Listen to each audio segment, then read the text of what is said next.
છો. અમે તો એવો પ્લાનિંગ છે કે અમે સારા વિસ્તારોની અંદર અને ઘણા બધા મોલોની અંદર દુકાનોની અંદર પણ વેચાણ છે, તો અમે તો એવું ઈચ્છીએ છીએ કે વેજીટેરિયન સારામાં સારું છે, બેસ્ટ છે, બરાબર છે, તેની પર કામ કરો ને. બીજા મુદ્દા ઘણા બધા છે. ફાઇન. ઇલિયાસભાઈ, તો મારે એક તમારી પાસેથી એ સમજવું છે કે કોંગ્રેસના એ મુસ્લિમ નેતાઓએ નક્કી કરી લીધું છે કે એ 4, 5, 6, 7 જે વોર્ડ છે એ વોર્ડમાં જ આપણે જીતવાનું છે. ભાજપને લોકો ભલે એ વિકાસના મુદ્દા ઉપર સવાલો કરે, એને એ રાજકારણ કરવા માટે એને મજબૂર કરે, પણ તમારા નેતાઓને માત્ર કેટલાક વિસ્તારોમાં જીતીને આખા અમદાવાદ કે ગુજરાતમાં એ કોંગ્રેસ વાઇપ આઉટ થઈ જાય તો એને એ મંજૂર છે. એના એ વિસ્તારોમાં આઈ મીન કે કોંગ્રેસ સિવાયનો કોઈ વ્યક્તિ એ ફાવવો ન જોઈએ. સીધી રીતે જે દેખાય છે એ આ મુદ્દો છે. કોઈ કહેતું પણ હશે કે ભાઈ આવા સમયે ચૂંટણીના સમયે આ મુદ્દાઓ તો કાયમ ચાલતા રહેવાના છે. મેં કીધું કે ભાઈ શ્રાવણ મહિનો નથી, કોઈ પર્યુષણ નથી ચાલતું ને આખા ગુજરાતના સ્લોટર હાઉસ કોઈ બંધ નથી થઈ ગયા, પણ આવા સમયે તમે કહી દો કે અમે જીતશું તો બનાવીશું જ, એનો મિનિંગ મારે સમજવો છે, રાધર જનતાને પણ સમજવો છે. ઇલિયાસભાઈ જી, અમદાવાદ શહેરનું વાર્ષિક બજેટ 16,000 કરોડ રૂપિયાનું છે. એમાં સૌથી અગત્યનું જે છે એ હેલ્થ છે, હોસ્પિટલ, બીજું છે એજ્યુકેશન છે, અને રોડ એન્ડ બિલ્ડિંગ છે, ઇન્ફ્રાસ્ટ્રક્ચર છે.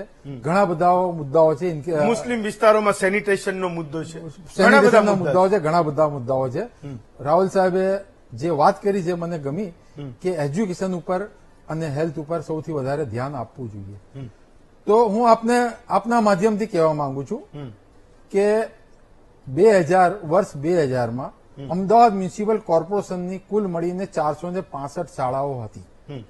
જે એ વખતે અમદાવાદ મ્યુનિસિપલ કોર્પોરેશનની અંદર માત્ર 30 લાખ લોકો વસતા હતા ત્યારે હતી, અને એ વખતે 5,000 શિક્ષકો હતા.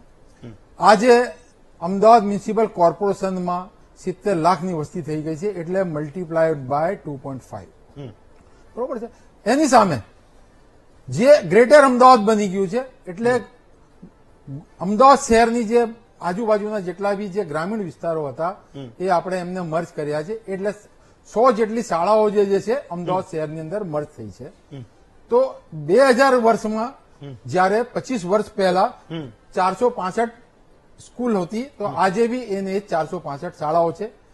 એ જે સમયમાં 1,65,000 વિદ્યાર્થીઓ હતા, આજે બી 1,65,000 વિદ્યાર્થીઓ છે. જે તે સમયમાં 5,000 શિક્ષકો હતા, આજે બી એ જ છે. તો છેલ્લા 25 વર્ષથી તો આપની સરકાર છે, આપની ટ્રિપલ એન્જિન સરકાર છે. મ્યુનિસિપલ કોર્પોરેશન તમારી પાસે છે, તમારી પાસે રાજ્ય સરકાર છે, તમારી પાસે કેન્દ્ર સરકાર છે. સર્વ શિક્ષણ અભિયાનના તમારી પાસે સંપૂર્ણ પૈસા આવે છે. એ તો તમારા અમદાવાદ મ્યુનિસિપલ ભાઈ તમે મારી વાત સાંભળો. તમે શું બીજેપીની ફેવર માટેના તમે તમે મારી વાત સાંભળો. નહીં, હું તો તમને જનરલ વાત કરું, મને વાત પૂરી કરવા દો. પહેલા મારી વાત સાંભળો. મુદ્દો મારો જે મુદ્દા ઉપર છે ને, સવાલ હું એના માંગુ છું. એ હેમંતભાઈ તમને વાત કરશે, શાળાના જવાબ તમને આપશે.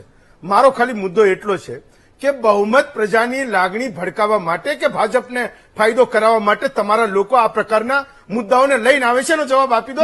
શાળા શિક્ષણના સવાલો હું એને પૂછી લઉં. કુલ મળીને 192 સીટ છે ને બહુમત લાવવા માટે 91 સીટની જરૂરિયાત છે, 92 સીટની જરૂરિયાત છે. હવે તમે વિચારો કે મુસ્લિમોની વસ્તી 10% છે, તો 10%થી કોઈ સરકાર કે કોઈ બી કોર્પોરેશનમાં જો સરકાર સત્તા મેળવી શકે, તો જે ના થતું હોય તો એને માત્ર તો તમારું જે મારી વાત સાંભળી લો પેલા. ભારતીય જનતા પાર્ટીની જે ફેલ્યોર છે, જે રોડ ખાડા થઈ જાય છે, જે બ્રિજો તૂટી જાય છે, જે શાળાઓની કમી છે, જે હોસ્પિટલો બંધ થઈ રહ્યા છે, જે નવા અર્બન સેન્ટર નથી બનતા, એ ફેલ્યોરને દબાવવા માટે ઇરાદાપૂર્વક આવા ઇસ્યુ ઉભા કરવામાં આવે છે ભારતીય જનતા પાર્ટી.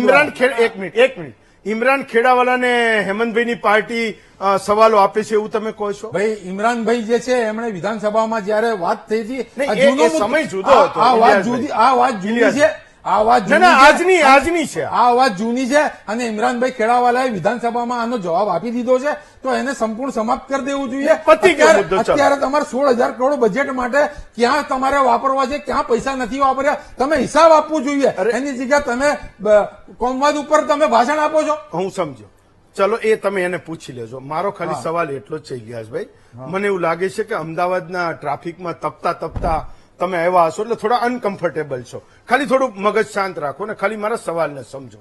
મારો સવાલ ખાલી એટલો જ છે કે ઇમરાન ખેડાવાલા ખૂબ હોશિયાર વ્યક્તિ છે. આજના પ્રેસ કોન્ફરન્સનો મુદ્દો જ્યારે જમાલપુરના કેટલાક મુસ્લિમ નેતાઓ સાથે બેસીને એમને પ્રેસ કોન્ફરન્સ કરી તો એ મુદ્દો એ કતલખાનાનો મુદ્દો લઈને આવ્યા. ના એમણે બ્રિજના કોઈ સવાલો ઉપાડ્યા, ના કોઈ રસ્તાની વાત કરી, ના શિક્ષણની વાત કરી. જો એમણે કરી હોત તો આજે હું એની ચર્ચા કરતો હોત. તો એ પ્રેસ કોન્ફરન્સમાં હું એ સમજવા માંગુ છું કે એ મુસ્લિમ નેતાઓને શું ખરેખર ભાજપ કોઈ લેસન આપે છે અને આ નેતાઓ બોલે છે કે પછી એ વાતનો તમે સ્વીકાર કરો છો કે મતદાનને 80 કલાકનો સમય બાકી છે ત્યારે આવડા મોટા અમદાવાદ શહેરમાં એ મુસ્લિમ નેતાઓએ એ મુદ્દાઓને ઉપાડવા જોઈએ જે ખરેખર એની કોમના, એના સમાજના, એ હિતના છે. મારો ખાલી આટલો જ સવાલ છે. બાકી તમારા તમામ સવાલો સાથે હું સહમત છું અને આજના દિવસ સિવાય મારી જેટલી પણ ચર્ચા તમે જોશો મેં બધા આ જ સવાલો પૂછ્યા છે. મારો ખાલી આજનો જે મુદ્દો છે એના ઉપર હું તમારો જવાબ માંગુ છું. અને નટવરભાઈએ જયારે મને કોલ કર્યો ત્યારે મને એવું કહ્યું કે તમારે ડિબેટમાં આવવાનું છે અને MIM ની જે પાર્ટી છે એ મુસ્લિમ કેન્ડિડેટ કેવા મૂકે છે એના ઉપરની ચર્ચા છે. ચલો એ પણ સવાલ પૂછી લઈશ. માટેની કે કતલખાના માટેની મારી વાત નથી. હું સર્વધર્મની વાત કરું છું. હું સ્વીકારું છું કે જે બી કાયદાથી જે થતું હોય, કાયદાની જે અંદર થતું હોય ગાય, હું એમને સમજી ગયો, સંપૂર્ણ સન્માન આપું છું. છું. હું સંપૂર્ણ સન્માન આપું છું. અને આ મુદ્દો આ સમયે નહીં આવવો જોઈએ એ પણ હિન્દુઓની લાગણીને હું માન આપું છું અને સંપૂર્ણ સન્માન આપું છું. હેમંતભાઈ, તો મુદ્દો એ છે કે તમારે મુદ્દો શોધવા નથી જવું પડતું. જનતા તમને રોડ, પાણી, રસ્તાના ગમે એટલા સવાલો પૂછે, બ્રિજના પૂછે, એ અનકમ્ફર્ટેબલ